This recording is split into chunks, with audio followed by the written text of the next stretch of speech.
किसान, बदलते भारत की शान। डीडी किसान, बदलते भारत की शान।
Good morning.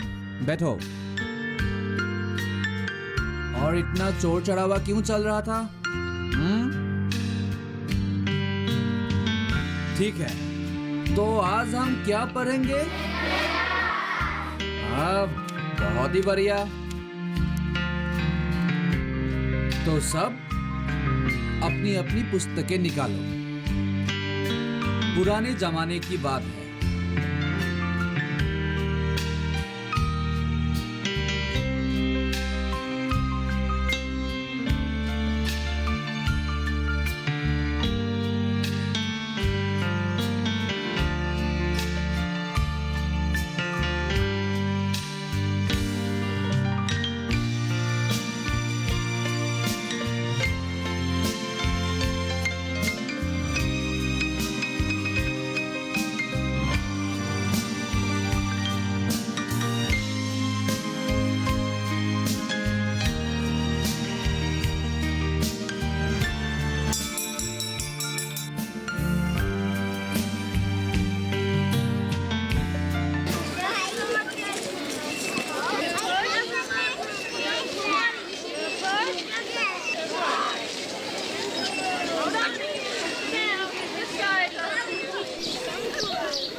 नमस्ते मास्टर जी। नमस्ते नमस्ते। कविता, क्या हुआ? इतने दिन स्कूल क्यों नहीं आ रही हो तुम?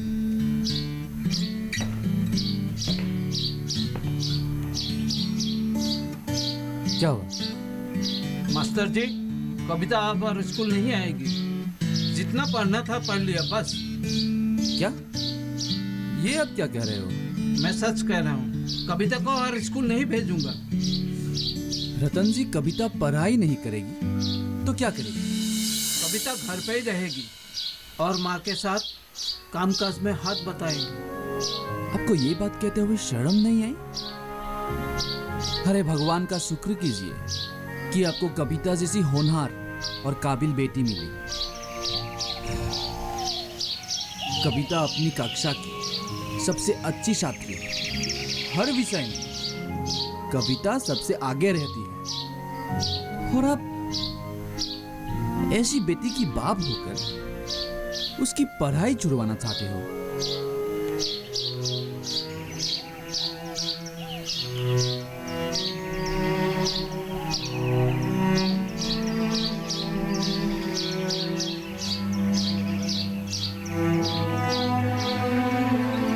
ठीक है, आप मुझे एक बात बताइए रतन जी, कविता का एक बड़ा भाई भी था ना?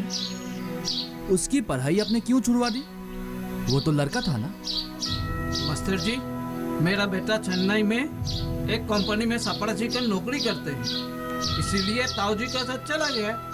लड़का है, एक ना एक दिन तो नौकरी करना ही है। रतन जी, आपकी सोच गलत है। पढ़ाई बहुत ही जरूरी चीज है। शिक्षा से ही आदमी का जीवन संपूर्ण बन सकता है। पैसों का क्या है, आता जाता रहेगा, लेकिन एक बार शिक्षा प्राप्त कर ली तो जिंदगी भर साथ रहती है।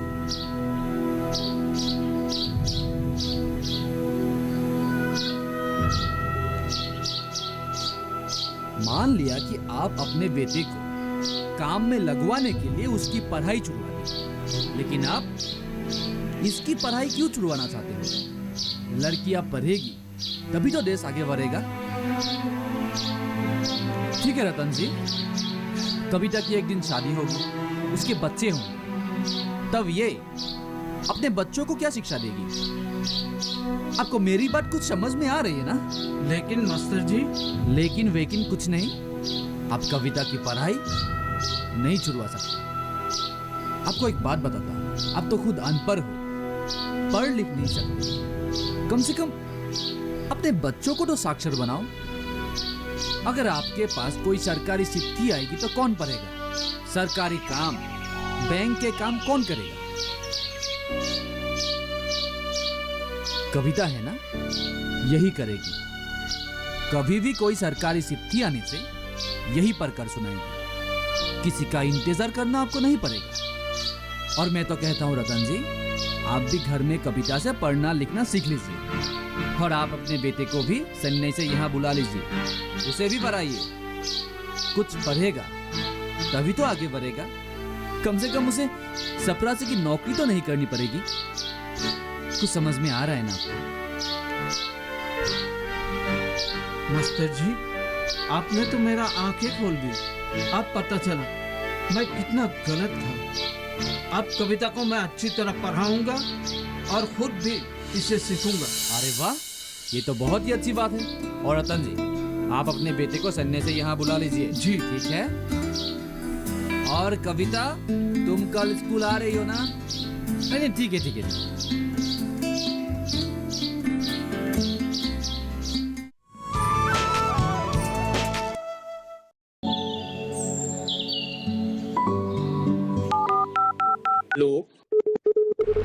कार्यक्रम के पहले कॉलर जुड़ गए हैं कसम। इस बीच हमारे पास कुछ ईमेल्स भी आए हैं। सवाल पूछिए अपना।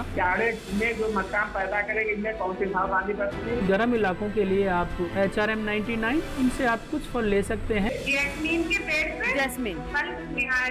उसको पूरी खुली धूप चाहिए। फसल में कीट लगा हो या कोई बीमारी, पशुपालन में हो कोई दिक्कत या चाहिए कोई जानकारी, फोन उठाइए, नंबर मिलाइए और कहें हेलो किसान। सोमवार, बुधवार और शुक्रवार शाम 6 से 7 बजे सिर्फ डीडी किसान पर। आओ आओ नील, आज आने में इतने देर कर दी। हमने तो खाना ही शुरू कर दिया। कोई बात नहीं सर, खाइए। रोमिला को अचार बनाना बहुत पसंद है। चलिए अनिल जी, जल्दी से निकालिए, हमसे रहा नहीं जा रहा। ये लीजिए। हम सब रोमिला भाभी के हाथ के अचार के लिए रुके हुए हैं। अनिल का तो भाग्य ही खुल गया है। शादी को 1 साल हो गए, फिर भी बीबी इतना प्यार करती है। धन्यवाद। अनिल सर, ये लीजिए। किस लिए? रोज रोज हम आपसे अचार लेते हैं, ऐसे मुफ्त में हमेशा अचार लेना अच्छा नहीं लगता है। आप ये रख लीजिए। नहीं, मैं तो अचार ऐसे ही लाता हूँ। कोई भी चीज ऐसे नहीं बनती है। ये अचार बनाने में भी फल, तेल, नमक की जरूरत पड़ती है। 1-2 दिन तो ठीक है, पर हमेशा ऐसा अच्छा नहीं लगता। और तुम्हें नहीं चाहिए तो रोमिला भाभी को दे देना, लेकिन अब से हम तुमसे अचार खरीद कर ही लेंगे। ठीक है, लीजिए ना आप लोग। अच्छा।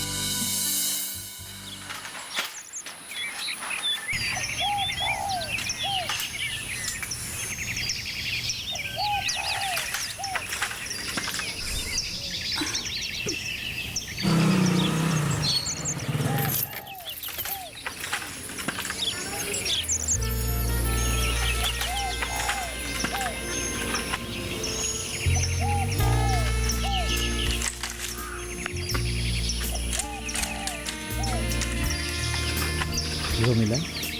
अरे आप कब आए? मैं तो कब का आ गया, बस तुम्हें देख रहा था। वैसे तुम यहाँ क्या कर रही हो? मैं पैर से फल तोड़ रही थी। आपको तो पता ही है कि मुझे अचार बनाना कितना पसंद है। वो तो है। आज हमारे स्कूल में सब तुम्हारे आचार की ही तारीफ कर रहे हैं। तुम्हारे हाथों का तो जवाब नहीं। ये लो, अरे ये क्या है? तुम्हारी पहली कमाई। मतलब मैं कुछ समझी नहीं। मेरे सहकर्मियों का कहना है अब से वो लोग अचार खरीद कर ही खाएंगे। मुफ्त में बहुत खा लिया, अब वो पैसे देंगे। लेकिन मैं तो ये सब ऐसे ही बनाती हूँ, इसके लिए पैसे नहीं ले सकती। मैंने भी उनसे यही कहा था और उन लोगों ने साफ इनकार कर दिया। बोले कि अचार बनाने के लिए बहुत सामान लगता है और मेहनत भी तो करनी पड़ती है। लेकिन अरे रख लो, अगर ऐसे ही अचार बेचती रही तो तुम एक दिन लाखपति बन सकती हो। ये तो हाँ भी ना।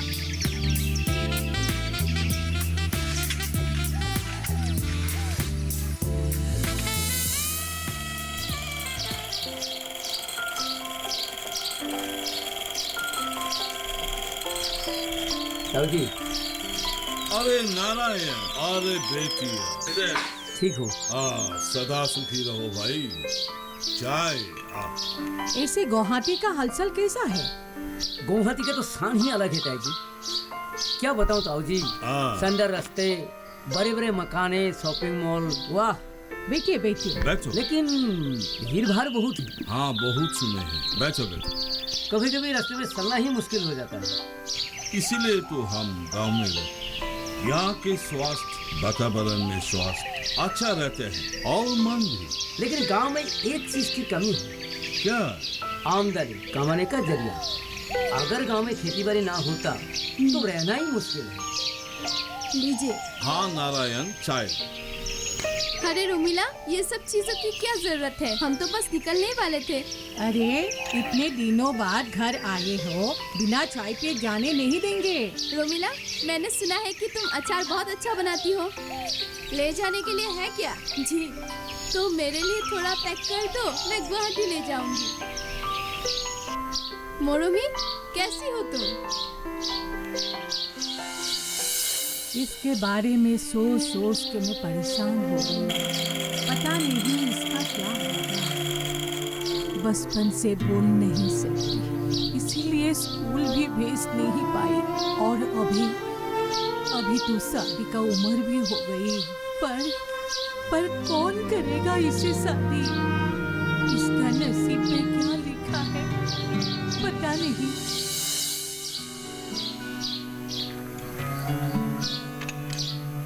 ये लीजिए, घर में बना कच्चे आम और आमले का अचार। वाह रमीला, तुमने तो नए प्रकार के अचार बनाए हैं।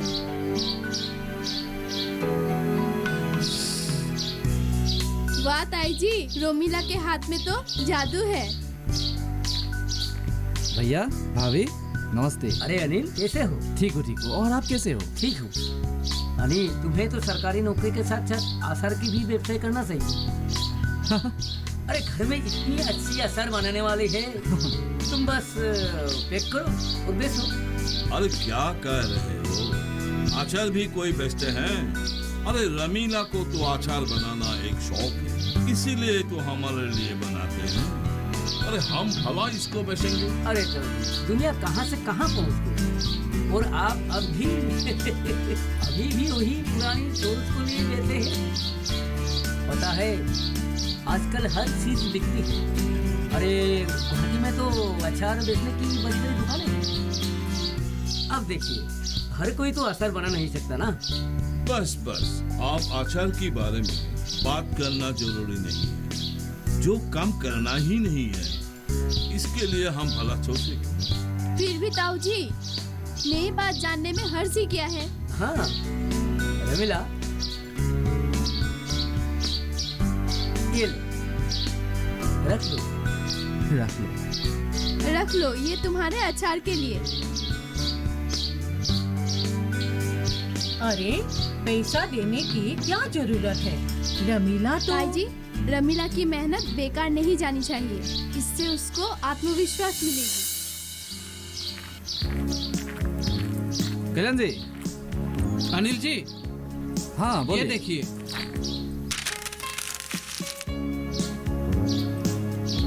ये क्या है? आज के अखबार में सूक्ष्म, लघु और मझला उद्योग के बारे में लिखा हुआ है।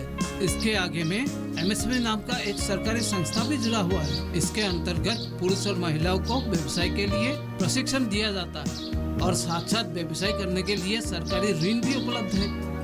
पर व्यवसाय करने के लिए ट्रेनिंग की क्या जरूरत है? जरूरत है। एमएसएमई में प्रशिक्षण लेने से आधुनिक तकनीकें तथा व्यवसाय के नए नए आयाम जानने को मिलेंगे। तुम्हें तो ये ट्रेनिंग रमीला को जरूर देना चाहिए। वो ये प्रशिक्षण लेने के बाद सरकारी ऋण की सहायता से स्वयं का आसार की व्यवसाय कर सकती है।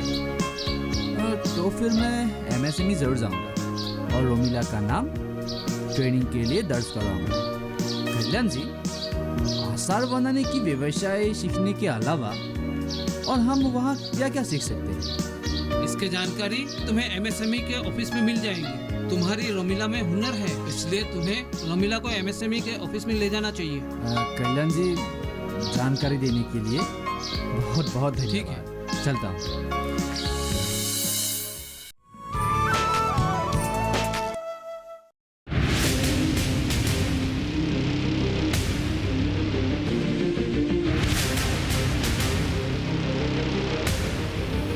जब तपती है धरती, सूरज उगलता है आग, ठंड में जब सर्दी जमा देती सबके हाल, सब छुप जाते अपने अपने घरों में, तब बाहर निकलता सिर्फ एक इंसान, भरने के लिए हम सबका पेट, खून को पसीने की तरह देता बहा, थक जाता, झुलस जाता, हो जाता बीमार, तब उसकी सेहत का ध्यान रखता सिर्फ डीडी किसान।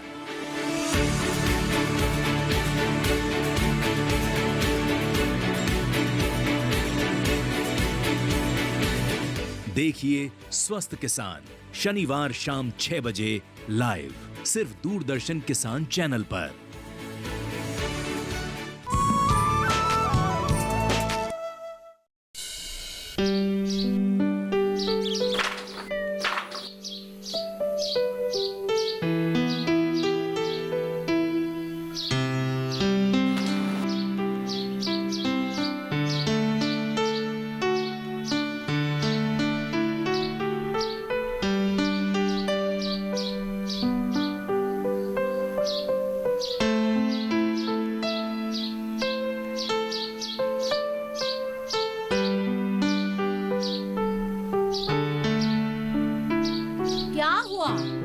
दोनों एक साथ क्या कर रही हो? नहीं माँ, कुछ नहीं। मोरोमी इतनी सुंदर से गमछे की बुनाई कर रही है, वो ही देख रही हूँ। माँ देखिए तो, कितनी सुंदर से मोरोमी ने गमछे में फूल बनाया है। हाँ हाँ, अब चलो। इस तरह कपड़े बुनते रहने से कुछ नहीं होगा। अगर घर का कुछ काम करे तो सही होगा। बीहू आए तब गमछे का काम करना सही रहेगा। अभी क्या फायदा है? अब आओ, रसोई घर आ जाना। दोपहर का खाना पकाना नहीं है क्या?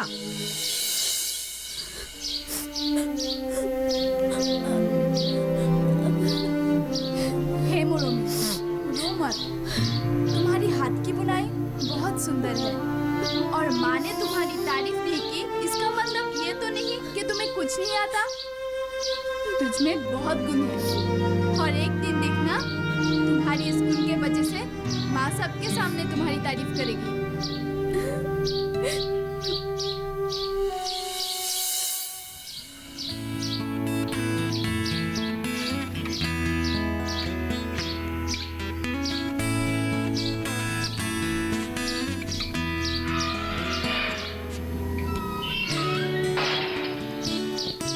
रोमिला, रोमिला। अरे आप आज इतनी जल्दी? आज मैं बहुत खुश। आज मुझे एक बहुत अच्छी खबर मिली है। क्या खबर? ये देखो। ये क्या है? ये है तुम्हारी जिंदगी को आगे बढ़ाने की राह। आगे बढ़ाने की राह? मैं कुछ समझी नहीं। देखो, बात बिल्कुल सीधी है। मैं चाहता हूं कि तुम अपनी जिंदगी में कुछ बनो। मेरी पत्नी बनने के बाद तुम्हारी पढ़ाई छूट गई, तुम आगे कुछ कर नहीं पाए। लेकिन आज जब सरकार तुम्हारी जैसी औरतों को व्यवसाय करने के हेतु प्रशिक्षण एवं लोन दे रहे हैं, तो मैं भी चाहता हूं कि तुम अपनी आचार व्यवसाय को आगे बढ़ाने के लिए ये सुविधाएं लो। लेकिन तुम बस और कुछ मत बोलो, मैं जैसा बोलता हूँ वैसा करो। कल हम गुवाहाटी जाएंगे और जाकर बाकी जानकारी लेंगे। क्या गुवाहाटी? लेकिन क्यों? पिताजी, गुवाहाटी में एमएसएमई का ऑफिस है। इस बार सरकार रोमिला जैसी औरतों को बहुत सारी सुविधाएं दे रहे हैं। सुविधाएं? हाँ। और कैसे सुविधाएं? किस चीज का सुविधाएं? जैसे हमारी रोमिला आचार बनाती, तो उसे आचार व्यवसाय खोलने के लिए उसे ऋण देंगे। अच्छा। और प्रशिक्षण भी देंगे। हाँ हाँ, एक मिनट। तुम और रमीला व्यवसाय करने को जा रहे हो? हाँ। हाँ? अरे इसके बारे में तुम लोगों ने हमें पूछना जरूरी भी नहीं समझा?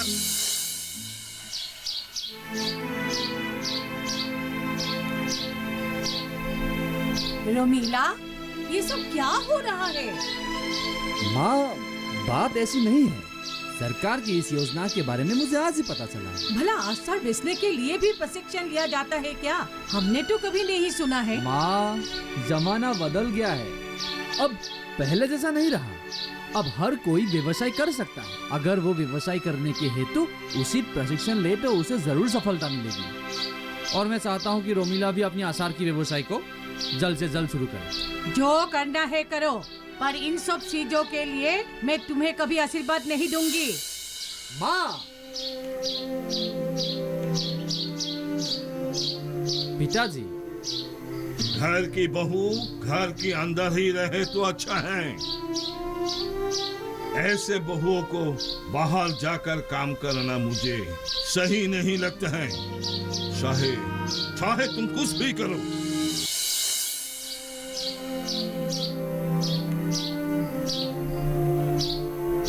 माँ पिताजी को नाराज करके मैं कहीं नहीं जाना चाहती। आप एक बार अच्छे से सोच लीजिए। रोमिला, मैं जो बोल रहा हूँ सबकी भलाई के लिए बोल रहा हूँ। तुम बस मेरे ऊपर भरोसा रखो। पर अनिल, मैं सोच रहा हूँ कि हम भी वहाँ पर एक आचार की स्टॉल लगाएं, ताकि वहाँ आचार बेचने से हमारा लाभ भी दुगना होगा और लोगों को पता चलेगा तो नए अवसर भी मिल सकते हैं। माँ, आप ये क्या कह रही हो? सही ही तू कह रहा है। घर से पैर बाहर क्या निकला? अभी रमीला की भी जबर चलने लगी। इस योजना से हमें फायदा क्या होगा? योजना लेने के बाद किसी भी कारण से अगर हमारी मृत्यु होती है तो हमें सरकार से 2 लाख रुपए की राशि मिलेगी। तू आसमां बादल का सदा, सूरज के किरणों से सपने हैं जवां, दिल में है हौसला, दूर नहीं फासला, अंधेरे को छिड़ता रंगों का कारवां।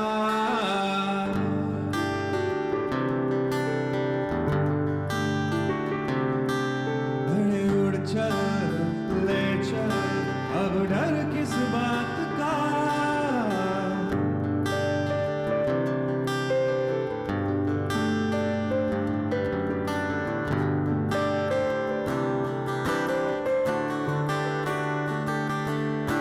नई है राहें, नया है सवेरा, उजालों ने बिछाई उम्मीदों का मेला। अब रुकना किस बात का, अब झुकना किस बात का? तितली बंदूर चल, मुट्ठी में ले दुनिया।